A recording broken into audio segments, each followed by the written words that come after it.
Magandang araw sa atin mga kalingap. Mga kalingap, may update po tayo sa bahay ni Dara. Pero bago po yan mga kalingap, kung bago pa lamang kayo sa channel ko, baka naman po pwedeng pa-like and subscribe my channel para lagi po kayong updated sa aking videos.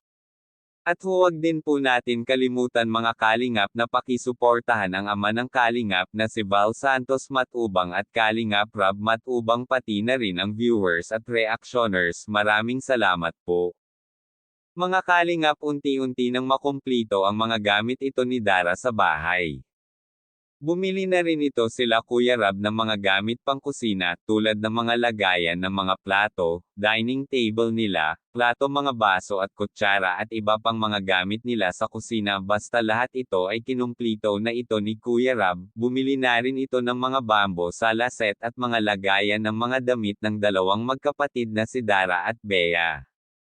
Mga kalingap, nakakatuwa naman po makita na lahat ng mga K-boys maging si Kuya Rab ay nagtulong-tulong upang maiayos lahat ang mga gamit ni Dara sa bahay. Maging si Bea na rin ay tumulong na din ito dahil siya din mismo nagsabi na excited na rin ito makalipat sa bago nilang bahay. Isa rin na hindi ito nakakalimutan ni Kuya Rab na bibilhin ay ang pinaka-importante sa lahat, ang para sa dalawang magkapatid. Para sa kanilang kaligtasan ay ang padlock ng kanilang mga pintuan. Maging sa pagkakabit ng kanilang kurtina ay ginawa na rin ito ng mga K-boys para sa dalawang magkapatid.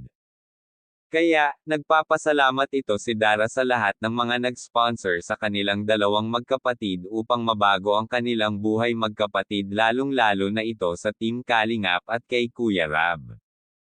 Sobrang nagpapasalamat din ito si Dara dahil sa dami ng sumuporta at nagmamahal sa kanila ng kanyang kapatid. Kahit wala ito sila magulang na nakagabay ito sa kanila, laging nandyan ang Team Kalingap para sa kanilang magkapatid. Kaya, hanggang dito na lang muna ang update natin sa bahay ni Dara. Maraming salamat po.